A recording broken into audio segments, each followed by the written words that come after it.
శ్రీ గురుభ్యో నమః. శ్రీ మహాగణాధిపతియే నమః. శ్రీ లలితామహా త్రిపుర సుందర్యై నమః. ఈరోజు మనం శ్రీ శంకరాచార్యులు రచించిన కళ్యాణ వృష్టి స్తవంలోని చిట్ట చివరిదైన 15వ శ్లోకము ఫలశ్రుతితో సహా పఠిద్దాం. హ్రీంకారమేవ తవ నామ తదేవ రూపం త్వన్నామ దుర్లభమిహ త్రిపురే కృణంతి త్వత్తేజసా పరిణతం వియదాదిభూతం సౌఖ్యం తనోతి సరసీరుహ సంభవాదే. ఓ త్రిపుర సుందరి మాత, హ్రీంకారమే నీ పేరు, హ్రీంకారమే నీ రూపం. అత్యంత దుర్లభమైన హ్రీంకారాన్ని నీ భక్తులు మాత్రమే గ్రహింపగలుగుతారు. ఆకాశము మొదలైన పంచభూత సముదాయమునకు, బ్రహ్మ మొదలగు సమస్త జీవరాశికి సుఖమును కలిగిస్తుంది నీ యొక్క ఈ పరమ పవిత్రమైన హ్రీంకార నాదం.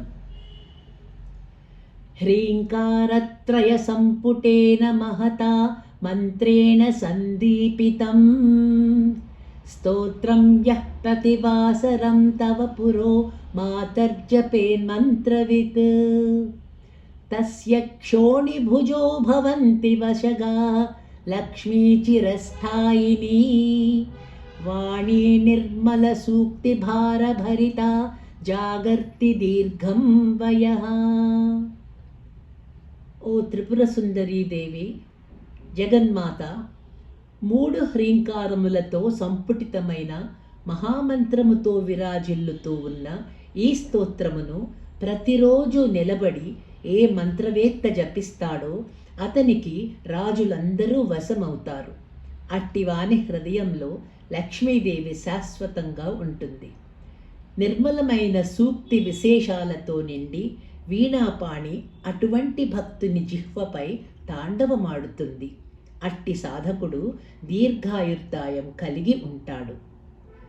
ఇతి శ్రీమత్ పరమహంస పరివ్రాజకాచార్యస్య శ్రీ గోవింద భగవత్పూజ్య పాదశిష్యస్య శ్రీమత్ శంకర భగవతః కృతం కళ్యాణ వృష్టిస్తవః సంపూర్ణం. ఓం శాంతి శాంతి శాంతి. శ్రీమాత్రే నమః.